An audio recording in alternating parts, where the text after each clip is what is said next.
Akalain mo yun. Kanina umaga lang, madaling araw lang. Ngayon pahapon na. Tapos maya-maya takip silim na gabi na. Diba? Marami ka na nagawa? O wala pa rin, ha? Kaya sinasabi ko sa'yo anong ginawa mo maghapon? Naka! Dapat make it productive yung everyday lives natin.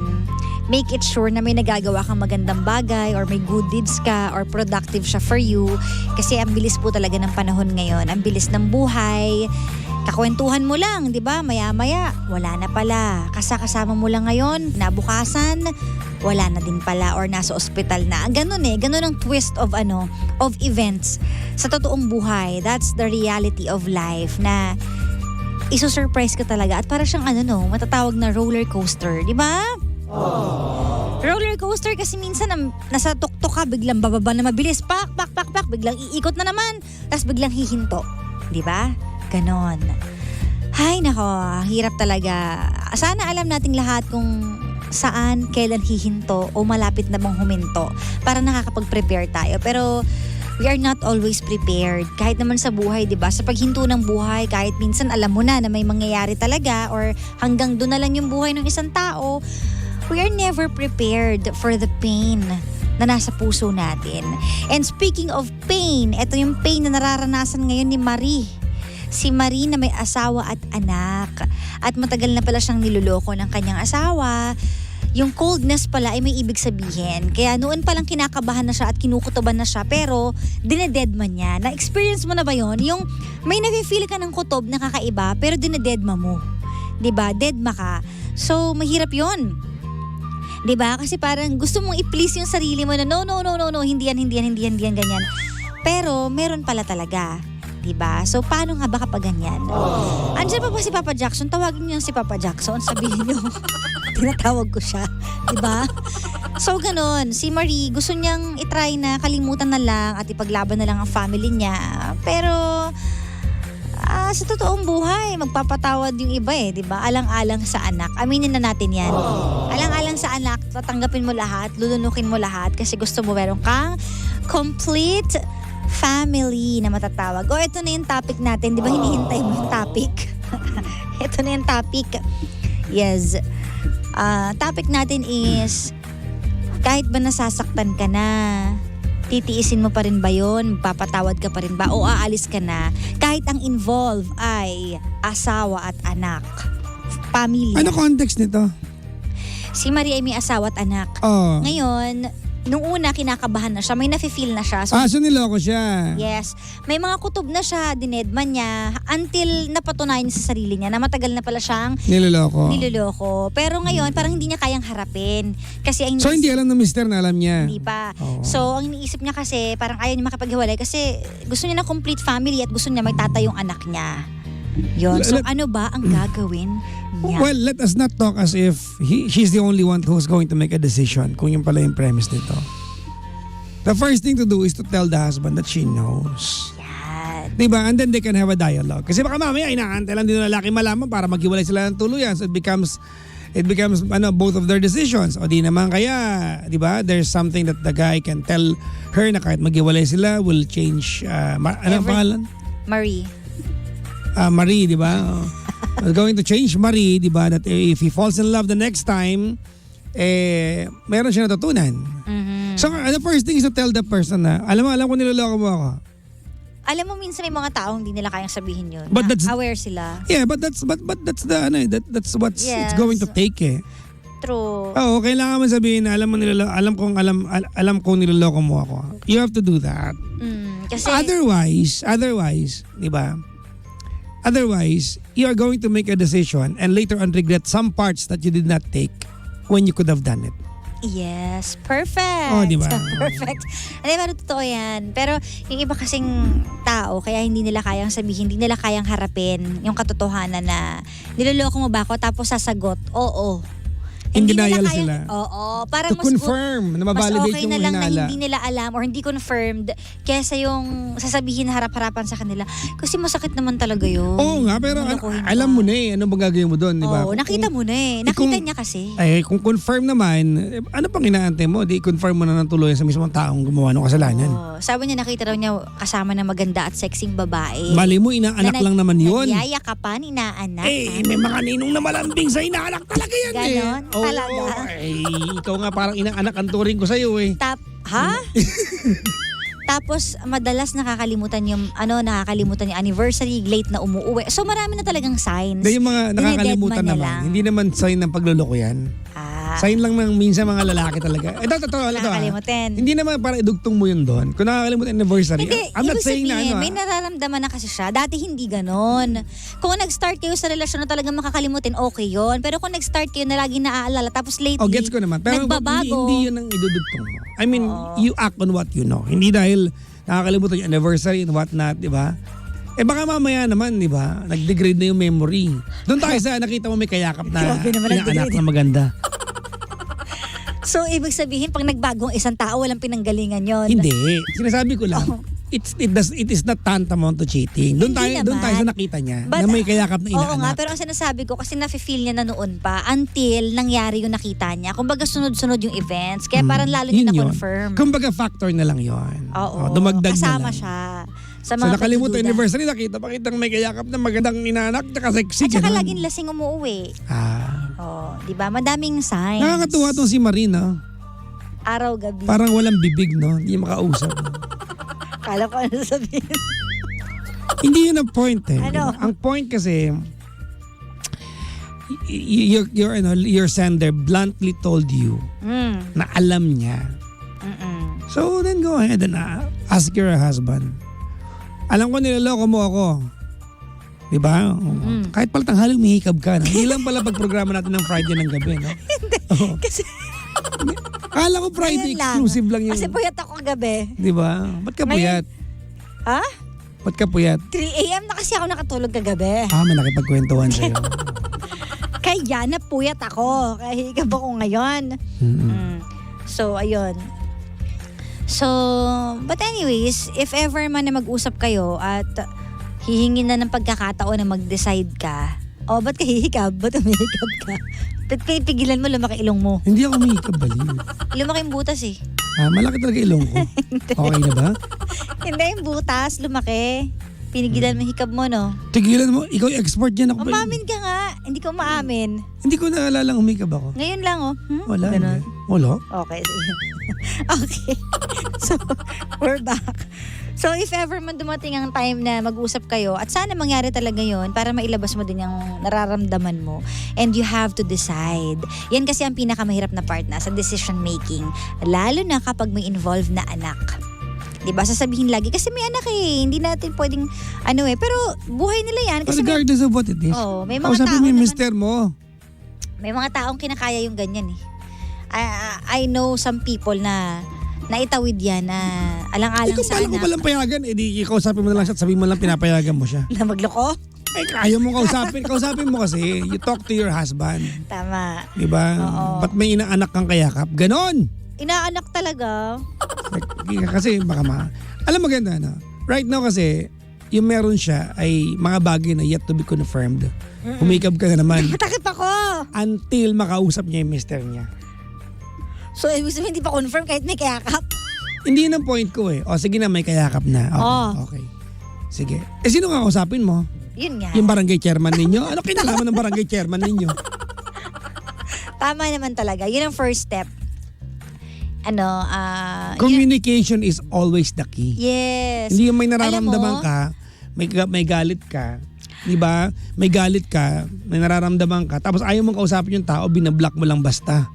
Alam mo, Diba? kapag wala talagang sorry na sa pagkikap. Alam mo, kapag wala talagang communication sa isang relasyon, nagkakaroon ng pagkakataon na nag-fall apart kayo na hindi nyo namamalayan. Akala nyo lang close kayo, pero hindi naman pala talaga. Dapat may kwentuhan eh. Hindi lang kwentuhan. Alam mo, para sa akin yung communication, yung nagsasabi ka ng nararamdaman Yan, mo. kwentuhan niya. Kasi bihira, iba yung kwentuhan na chismis lang. Nangyari sa office, ganyan. Nangyari sa bahay. Alam mo, minsan kasi it has to be, Diba? it has to come in the premise of of yung nagkakwento ko na lang nararamdaman mo. Sometimes kasi mahirap sabihin nararamdaman mo. Sometimes idadaan mo siya sa ibang mga, di ba? Depende sa style mo kung paano mo gawin. Pero it's a must in a relationship Yeah, I na agree with you. magsabi ka ng feelings. Pero alam mo, may mga relasyon kasi na na hindi ko alam kung nakakalimutan na nilang magsabi dahil sa sobrang tagal or sobrang kampante or takot lang talaga sila sa partner nila na hindi nila mailabas yung totoong nararamdaman nila. Charot. Pero dapat magsabi ka. Ako naniniwala ko that communication is ka na. always... I believe Joke that lang, communication has always been the key. Yes. Diba? And You being have to talk. You have to talk. and being honest. Diba? You have to talk. Pag may Yes. jowa ka, may boyfriend, may girlfriend, may wife, may husband ka, I mean, dapat yan ang unang best friend mo. Oh. Oo, di ba? I mean, may meron kang guy best friend. Di ba? What not. Pero, literally kasi kakampi mo yan eh. Through thick and thin kung talagang... Oh, sino ba best friend mo? Ha? Sino best friend mo? Ang dami kong, I'm the best friend, I'm my best friend to the world. And you are... Isang sagot lang dahil mo sinasabi. Sino best friend mo? Ikaw ang best Oh, friend. yeah. So, yun na nga. Kailangan mo talaga maging open. Sabihin mo yung nararamdaman mo. Kasi, alam mo ba na kapag sa isang relasyon na mas nag-uusap kayo at mas sinasabi niyo yung totoong nararamdaman niyo, whether makakasakit. Kasi minsan yung iba, hindi na lang nagsalita kasi pag nagsalita sila, iba brush off din naman sila. O kaya naman, hindi tatanggapin. Ay, ganyan-ganyan. Diba? May ganon. Hindi Pero na lang alam sila mo, magsasalita. Naniniwala ko na. Kahit makasakit ka, sabihin mo pa rin. Oh yeah, I believe that. Pero naniniwala ko that communication takes practice. Oo. Paano ba yung practice na yan? Hindi, kumbaga, may mga magjowa akong kilala na sa umpisa, they do not know how to communicate. And then they will just learn down the line. Di ba? Oo, they will just learn down the line. Paniniwala ko na hindi automatic na alam nyo. Hindi lahat ng relasyon automatic alam kung paano mag-usap. Oo. Pero ikaw as a person, Ba't mo ginagawa kwento ni Marito? Anong pakialam ko naman kay Marito? Kasi sabi ni Marie, nag-text. Talaga? Pakitanong naman po si Papa Jackson Opo, kasi sandali, papaturo po ako sismos- paano makapag-communicate. So, ikaw, paano are you a good communicator? Well, Magaling ka ba sa pagsasabi ng totoong nararamdaman mo? No. I have improved. Kung sasabi mo sa akin, but are you a good communicator of how you feel? I think I have improved on my ways on how to communicate. But, may but ako dyan. But, Mahaba kasi yung pasensya ko to keep what I feel. You can hurt me that much, so much, and you will not see it na nasaktan ako. I can keep it eh. so hindi mo sasabihin sa taong yun na alam mo, na-hurt mo ko. Hindi ka Kung ganun. if it's not necessary, no. Hindi So ako ano ganun. ka nga, matago ka. Pero hindi unlike dati, na meron siyang negative effect sa akin. Ano? Sa ngayon wala na kasi. I've learned to brush off. I have So learned, okay na yan? I have learned, yes, ganun. I have learned to accept Hindi mo that. iniipon. Oo. Pag as you mature, ganun, I've learned to realize na, people are not perfect. People can sometimes hurt you, but they don't mean to hurt you. It's just that they're Yun na lang. they're just but being human beings. Pareho pala tayo kasi ako din hindi ko din masabi yung totoong nararamdaman ko. Pero nag-iipon ka. Charot. Di ba? Pero nag-iipon ka. Dati ganun ako. Ngayon hindi na. Naglilista ako sa cellphone. Ngayon hindi na. Naglilista ako. Ngayon hindi Kaya na. ako nililista hindi para i-keep isumbat or hindi, ito na yung mga atraso mo. Kaya ako siya nililista para when the time comes na ready na akong sabihin yung totoong nararamdaman ko, makatulong yun sa sarili ko and for my peace of mind na alam mo, nasaktan mo ko nung September 23 kasi Tapusang ka lang. ganon. Kasi ito yung nangyari noon. Lumabas ka sa elevator tapos yung parang ganon. Talaga? Kumbaga, gusto kong masabi siya sa'yo para pag naintindihan mo yon, sorry, hindi ko na uulitin, ganon.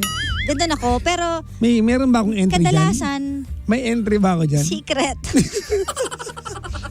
Pero kadalasan kasi, naiipon ng sobra tapos hindi ko pa rin nasasabi. Yan talaga, dyan ako mahina. Mukha lang akong good communicator. Mukha lang akong nagsasabi ng totoong feelings. Pero ang dami kong tinatago. Ang dami kong hindi masabi. Ako, I've learned Ganun to let ako. go. I've learned, as you grow older in life, I've learned to tell myself na maybe she or he was just having a bad day that day. Okay na yun. Ako, Marunong kasi ako mag-categorize ng mga bagay na sinadya mo akong saktan deliberately. Yun talaga, ikikip ko yun. Or yung mga bagay na maybe that day you just didn't have any other choice.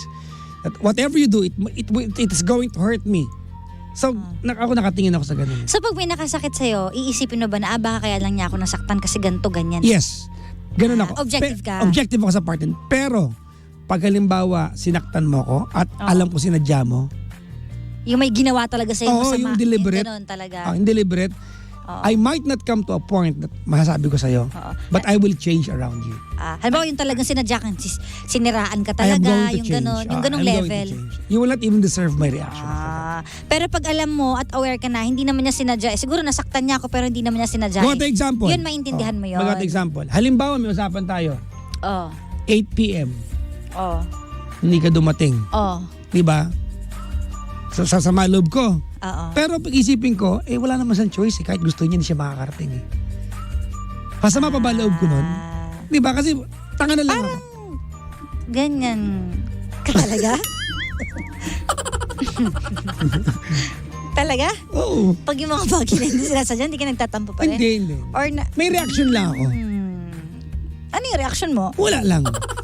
Siyempre, tao pa rin. Di ba? Hindi ka Tao pa rin. You still have time to process. But it doesn't mean, ang pinag-usapan, it doesn't mean magtatanim ka na sama ng loob. Hindi ka nagtatayo. Hindi. Magtatantrums lang. Hindi rin. Hindi rin. Na ano ka? Talaga. Hindi rin. Ganun ako. Lately, ganun ako. Kahapon lang. So pag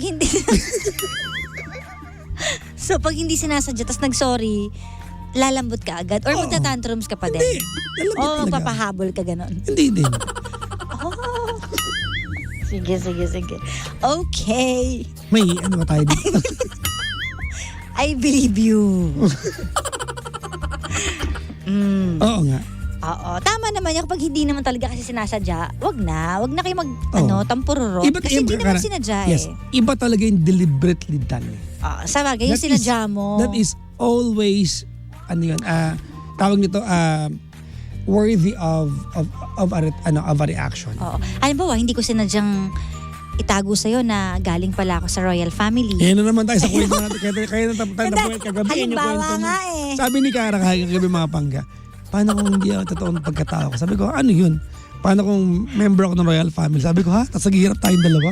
Sabi ko, anong klaseng pagpapangga pang hindi gusto ko mo? sinadya yun. Anong klaseng pagpapangga pang gusto mo? Ayokong mailang ka sa akin kasi royal family. Wala naman akong pakialam sa pera mo naghihirap tayo, royal family ka pala, dugong bughaw ka pala. Halimbawa, ganong klaseng kasalanan, hindi ko naman sinasadya na itago sa yung Puso royal dukesa ka family pala, ako. hindi na. Oo nga, halimbawa, anak talaga ako ng duke, pero dinala kasi ako ng baby ako dito sa Philippines. So, yan. O hindi ko sinabi sa'yo kasi ayokong masaktan ka. O deliberately ba ang tawag doon o hindi? Sinadya mong itago Kahit hindi ko naman sinasadyang itago. What part of you being a royal family is insulting to me? Why not tell me? Kasi baka yung kayamanan kasi namin. Habol ka. Parents ko. Ganon. Diba? Ay, piste. Ayun. So, ayun. Sa bagay, minsan kung ano naman yung sinasabi natin, pag andyan na, hindi naman yun talaga yung totoo nangyayari. Ay. Alam mo, sabi mo, hindi ako nagagalit sa ganun. Pero pag andyan, nagalit ka. Hindi ako nagtatampo. Pero totoo naman talaga. Well, ano yun? Kumbaga, that's kumbaga, we, ganito yan, meron tayong moral compass. Meron tayong panuntunan sa morality natin na, hindi ako nagagalit sa ganito, sa ganyan. Pero iba pa rin yung actual na, siyempre tao ka pa rin, di ba? And bilang, as a human being, there will always be reactions sa iyo. Pero it doesn't mean na yun talaga. You went astray or as far as from your moral compass. Baka nagkataon, nag-react ka lang talaga. May mga taong ma-react Di ba? Pero hindi naman sila talaga galit. Pero Nag-react mapagpatawad ka. Ngayon napagpatawad na ako. Ipagpatawad mo. Tuloy mo yung lyric. Royal family ako. Di mo masisi, malaking kayamanan. Diba? Well, napaka-importante niya maging mapagpatawad tayo. Pero, alam mo, depende rin minsan nga sa nagawa sa'yo. Kagaya nito, kung cheating yung nagawa sa kanya, biro mag-asawa sila, may anak, pinili pa rin mag-cheat. Yung mga kagaya niyang kasalanan, mahirap talaga yan. Diba? Kumbaga, decision mo na yan Kung willing ka ba, how far would you go in the name of love? Kahit may cheating na involved, diba? Ewan ko, ang tanga lang nung di ayaw kausapin yung mister niya. Kaya ngayon may lakas na siya dahil sinabihan mo na siya ng tanga. Totoo naman. At napagsabihan natin siya, malay mamaya kakausapin niya na yan. Bumili ka sa fast food. Diba? Tapos alam mong panis yung sinerve sa'yo, nahiya kang sabihin. Perfect example. Diba? So sabihin mo, So, ayun na Alam mo, nga. by not telling your husband, Marie, that you know what you knew all along, you become the enabler Yes. of the cheating. Kasi alam mo and you're not doing anything about Oo. it eh. Wag mo Diba? hayaan na ganun lang yung mangyari sa'yo. Tama, sabi ng Royal Blood. Sabi na, oo. Sige na, paalam na tayo kasi 2:57 na. Oo nga. Maraming salamat, Papa Jackson. Thank you so much. May bukas pa ulit. So, ano? Bukas pa. Sige. You can send your story sa ating fan page, Sincerely Cara fan page. And susunod na po si Sheena at si Jimbo. Maraming salamat mga pangga sa pakikinig at sa panonood. Susunod na po si Sheena at si Jimbo. Dito lang yan sa number 1, 06.7 Energy FM. Pangga, wag mo sabihin radyo. Sabihin mo.